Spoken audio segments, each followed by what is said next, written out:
Okay, boys and girls, what we're going to do is get started with our reading lesson for today. This week, we are going to be looking at some nonfiction stories, and they are coming from a magazine called Time for Kids. And what we're going to be reading about and thinking about is how do people work with animals? So take a look at the picture. What is going on here? I want you to think about where are the person and the dog at in this picture? What do you think that they're getting ready to do? There's all kinds of possibilities, so we'll have to learn to find out what they are doing in the picture. Now, I do want you to know that we are going to be talking about animals other than dogs and how people can work with animals that are not dogs to get different jobs done as well. Now, boys and girls, this is going to be just like at school where we're going to have some other little videos and things that we look at. So you just have to bear with me as I get them pulled up for us on my computer. Okay? All right, now let's get thinking about our question for the week. Working with animals. How do people work with animals? Many animals can be trained to work with people. Dogs and other animals are trained to help rescue people in an emergency. These dogs could save someone who might be drowning. This dog is trained to use its excellent sense of smell. It can help to find people hurt in an accident.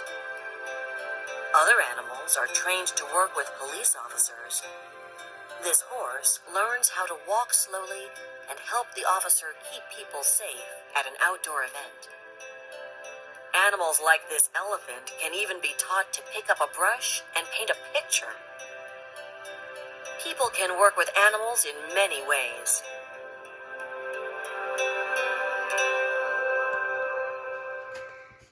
Okay. Now, we also have some words that we have to look at this week and pay attention to. These words are going to come up in our stories quite frequently, so we need to know what they are. We have the word career, soothes, advice, remarkable, trust. This next group of words is words that you already know. We see them very frequently. They're the word found, hard, near, woman, would, and right. And lastly, my two that are over here in the bubble are clever and signal. Boys and girls, clever and signal are going to be very important because they are the two vocabulary words that we'll see at the end of the week when we take our test. So we need to make sure we know what those words mean. Now, boys and girls, a career is the kind of work or a job that a person does. So we could think about maybe what kind of a career we might find interesting or what job we might find interesting.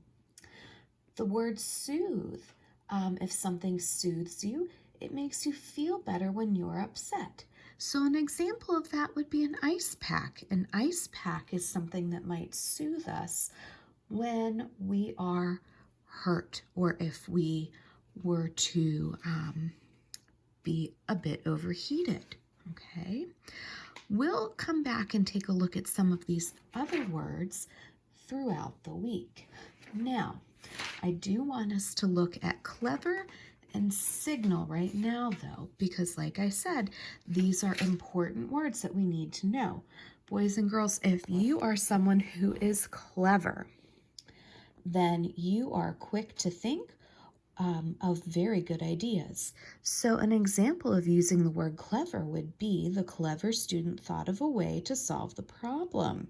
Can you think of other words that might be similar to the word clever? The word signal. A signal is a gesture, an action, or a sound that tells you something.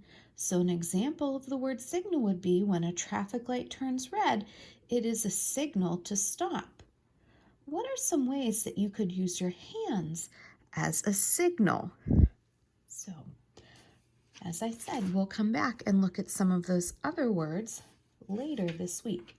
Now, boys and girls, if we go back to our picture, what do you think was going on in this picture?